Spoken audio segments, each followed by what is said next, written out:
Қайырлы күн баршаңызға, сіздермен Аяла тәттілері. Бүгін өте жұмсақ, үлпілдек, духовкада піскен пирожки дайындаймыз. Барлық құрамдарын төменде описание бөлімінде қалдырдым. Дәл осы рецептпен жасауға кеңес беремін. Бір жасағаннан өте күшті шығады. Пирожкиге дайындау үшін жылы сүт, жылы су, 1 шай қасық тұз, 1 шай қасық қант, ерітілген сары майымызды салып, үстіне 1 жұмыртқамызды салып, 1 шай қасық дрожжимізді салып, жақсылап араластырамыз. Қантымыз бен тұзымызды еру қажет. Ұнымызды міндетті түрде електен өткізіп, жұмсақ қамыр илейміз. Достар, каналымда үнемі шығып отыратын оңай әрі ерекше рецептер жібере алмас үшін менің каналыма тіркеліп алыңыздар.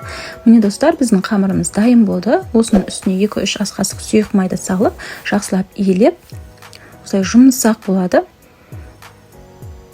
Бетін жауып, бетін орап, жылы жерге 1,5-2 сағатқа қойып қоямыз. Қамырымыз көтерілгенше ішіне начинкасын дайындаймыз. Осылай картошканы жақсылап 2-3-ке бөліп, үстіне су құйып қайнатып аламыз. Және пиязымызды майдалап торап, қуырып аламыз.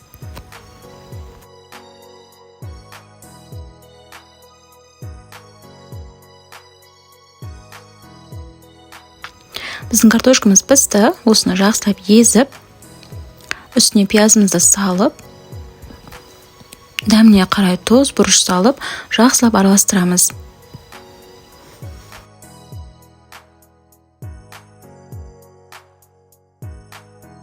Міне достар, біздің қамырымыз ашыды. Өте жұмсақ қамыр болды. Осы қамырымызды дәл видеодағыдай етіп, домалақтап, 10-15 минутқа қойып қоямыз. Осы процесті міндетті түрде жасаңыздар. Сол кезде біздің қамырымыз өте күшті көтеріледі, пирожкиміз өте жұмсақ болады.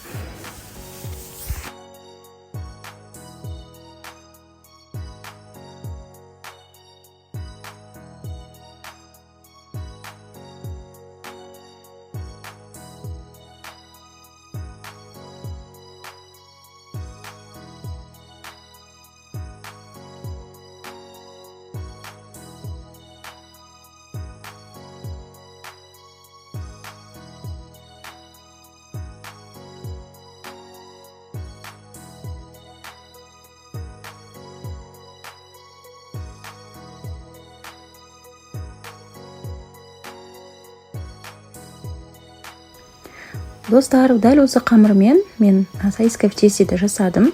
Өте жұмсақ, күшті көтерілді. Пирожкимізге сары уызымызды жағып, қызып тұрған пешке 20-30 минутта пісіріп аламыз. Міне достар, біздің духовкада піскен пирожкиміз дайын болды. Өте жұмсақ болды. Міндетті түрде жасап көріңіздер. Видео ұнаса, менің парақшама подписаться етіп, лайк, комментарий қалдыруды ұмытпаңыздар. Алла қаласа, алда өте көп рецептер шығады.